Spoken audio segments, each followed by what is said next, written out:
Hello friends, আমি সুমির রান্নাঘরে আপনাদের সবাইকে স্বাগত জানাচ্ছি। আজকে আমি আপনাদের সাথে শেয়ার করব গিমা শাকের একটা ওড়িয়া রেসিপি। এই রেসিপিটার জন্য আমি একটা বোলের মধ্যে নিয়ে নিচ্ছি 1/4 কাপ ধোয়া বিরির ডাল আর 1/4 কাপ আতপ চাল। আপনারা গোবিন্দভোগ চালও নিতে পারেন।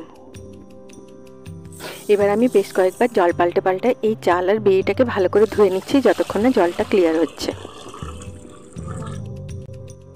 দেখুন, চাল আর বিরিটা খুব সুন্দরভাবে ধোয়া হয়ে গেছে। এবারে এগুলোকে আমি পুরো রাত্রি ভিজিয়ে রেখে দিচ্ছি। এখন আমি নিয়ে নিচ্ছি একটা ছোট আঁটি গিমা শাক। এই গিমা শাকটাকে ওড়িয়াতে বলা হয় পিতা শাক। পিতা মানে হচ্ছে তেতো আর শাক মানে শাক। গিমা শাকে প্রচুর পরিমাণ আয়রন থাকে, তাই এটা আমাদের ব্লাডে হিমোগ্লোবিন লেভেল বাড়াতে সাহায্য করে। তাছাড়াও এটা ডায়াবেটিস, ডায়রিয়া, জয়েন্ট পেন এইসব ডিজিজের জন্যও খুব ভালো। এবার আমি প্রত্যেকটা পাতাকে স্টেম থেকে এইভাবে আলাদা করে নিলাম। এই কিমা শাকে ছোট ছোট সাদা ফুল হয়, এই ফুলগুলোকেও আপনারা এর মধ্যে দিয়ে দেবেন।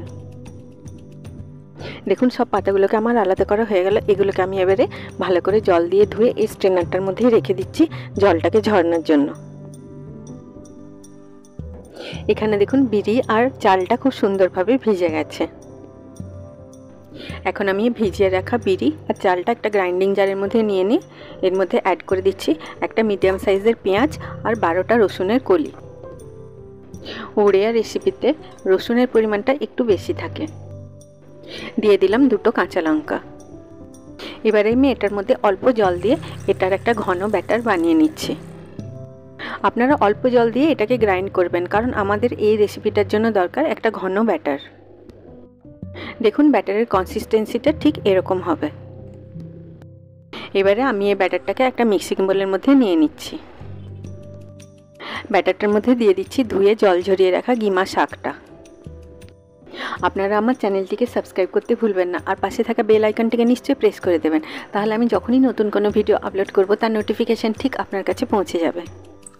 এখন আমি স্বাদ মতো নুন দিয়ে সব উপকরণগুলোকে খুব ভালোভাবে মিশিয়ে এটাকে 5 মিনিটের মতো ফেটিয়ে নিচ্ছি, যতক্ষণ না ব্যাটারটা ফ্লাফি আর একটু হালকা হয়ে যাচ্ছে। এই গিমা শাক আমাদের হেলথের জন্য খুব ভালো। ট্র্যাডিশনাল মেডিসিনসগুলোতে এই গিমা শাক একটা উপকরণ হিসেবে ব্যবহার করা হয়। উড়িষ্যার বিভিন্ন জায়গাতে গিমা শাকের এইভাবে বড়া বানিয়ে খাওয়ার খুব প্রচলন আছে। এবার আমি কড়াইটাকে একটু গরম করে নিয়ে এর মধ্যে দিয়ে দিচ্ছি সরষের তেল। আপনারা যদি স্টিল, অ্যালুমিনিয়াম বা আয়রনের কড়াই ব্যবহার করছেন তাহলে আগে কড়াইটা গরম করে নেবেন, তারপরে তেল দেবেন। তেলটাকে ভালো করে গরম করে নিয়ে গ্যাসের ফ্লেমটাকে লো করে দিয়ে এবার আমি ব্যাটার থেকে অল্প অল্প করে নিয়ে এইভাবে তেলটার মধ্যে দিয়ে দিচ্ছি। আপনারা গ্যাসের ফ্লেমটা লো করেই বড়াগুলোকে কড়াইয়ের মধ্যে দেবেন, নইলে তেলে দেওয়ার সাথে সাথে বড়াগুলোর বাইরেটা ব্রাউন হয়ে যাবে কিন্তু ভেতরটা কাঁচা রয়ে যাবে। সুন্দর একটা ফ্লেভার পাওয়ার জন্য আপনারা এই রেসিপিটাতে সরষের তেলই ব্যবহার করবেন। এবার আমি ধীরে ধীরে লো টু মিডিয়াম ফ্লেমে এই বড়াগুলোকে উল্টে পাল্টে খুব ভালো করে ভেজে নিচ্ছি। উড়িষ্যার বিভিন্ন জায়গাতে এটাকে গরম ভাতের সাথে প্রথমে খাওয়ার জন্য সার্ভ করা হয়। গিমা শাকের যে একটা তেতো ভাব থাকে, এইভাবে বড়া করলে সেই তেতো ভাবটা অনেকটাই কমে যায় আর খেতেও এটা খুব সুন্দর লাগে। দেখুন, বড়াগুলোতে খুব সুন্দর একটা গোল্ডেন ব্রাউন কালার চলে এসেছে। এবার আমি এগুলো তেল থেকে তুলে এক্সট্রা তেলটা ঝরিয়ে একটা প্লেটের মধ্যে রেখে নিচ্ছি। এই একইভাবে আমি সব বড়াগুলোকে ভেজে নিচ্ছি। এই গিমা শাক সপ্তাহে অন্তত একদিন আমাদের সবার খাওয়া উচিত। দেখুন, মুচমুচে গিমা শাকের বড়া তৈরি হয়ে গেল।